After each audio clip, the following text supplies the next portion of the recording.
ঢাকার শেষ প্রান্তে রানীগঞ্জের বেলনা গ্রামে পরিবার নিয়ে থাকেন শান্ত মোল্লা। অন্তঃসত্ত্বা স্ত্রীকে নিয়ে রাজধানীর মগবাজার আদ্দিন হাসপাতালে গিয়েছিলেন উন্নত সেবার জন্য, কিন্তু গত ২৭ মে নিজের সদ্য ভূমিষ্ঠ নবজাতককে হারান তিনি।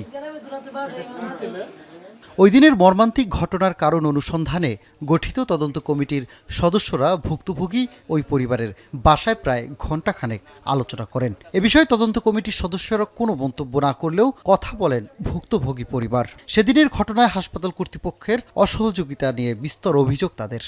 ওই যে নার্সের গাফালি দিত, নার্সেরা একজন তো থাকবেই, একটা ওয়ার্ডে দুইটা তিনটা ওয়ার্ড, মধ্যে একটা ওয়ার্ডে একটা করে নার্স থাকবেই, যাক না হ্যাঁ দেখবো কোন রোগীরা কী দরকার, কোন বাচ্চারা কীরকম হলো হ্যাঁ দেখবো না, হ্যাঁ তো ঘুমাইতেছে। ওই দিনকা যে এই শিশুগুলা মারা গেছে, মারা যাওয়ার পরে এনআইসিউতে আইসিইউতে যেসব ডাক্তার পাঠাইছে, যে বলছে নার্সেরা বলছে তার থেকে নিয়ে যান, ওইখানেও গেছে পরে অনেকের বিল ধরাই দিছে। এর আগে তদন্ত কমিটির সদস্যরা যান বনশ্রী নন্দীপাড়ায় আরেক ভুক্তভোগী হাসান সর্দারের বাসায়। হাসান তার যমজ ২ নবজাতক পুত্রকে হারিয়েছেন।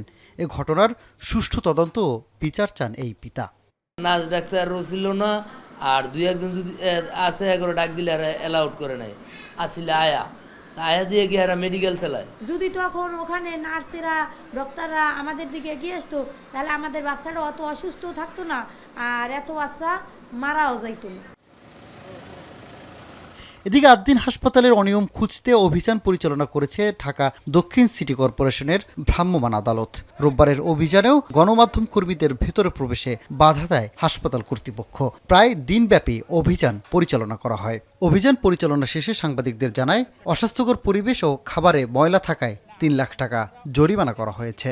কিছু বিষয় আমাদের কাছে একটু অ্যানোমালি ধরা পড়েছে, আমরা সেই সমস্ত বিষয় আমলে নিয়ে আমরা নিরাপদ খাদ্য আইন অনুযায়ী ২ লক্ষ টাকা এবং ভোক্তা অধিকার সংরক্ষণ আইন অনুযায়ী ১ লক্ষ টাকা, মোট ৩ লক্ষ টাকা আমরা জরিমানা দণ্ড আরোপ করেছি। শনিবার হাসপাতালটি পরিদর্শন করেন স্বাস্থ্যমন্ত্রী। সে সময় হাসপাতালে উপস্থিত সাংবাদিকদের সঙ্গে হাসপাতালের স্টাফদের সাথে হাতাহাতির ঘটনা ঘটে। এতে কয়েকজন সাংবাদিক আহত হন। ৩০ মে তদন্ত প্রতিবেদন জমা দেওয়ার কথা থাকলেও সময় বাড়িয়ে তা আগামী ৩ জুন নির্ধারণ করা হয়েছে। তদন্ত কমিটির পাশাপাশি সিআইডির একটি ফরেনসিক দল তদন্ত করছে। সানিম মৃধা, এখন, ঢাকা।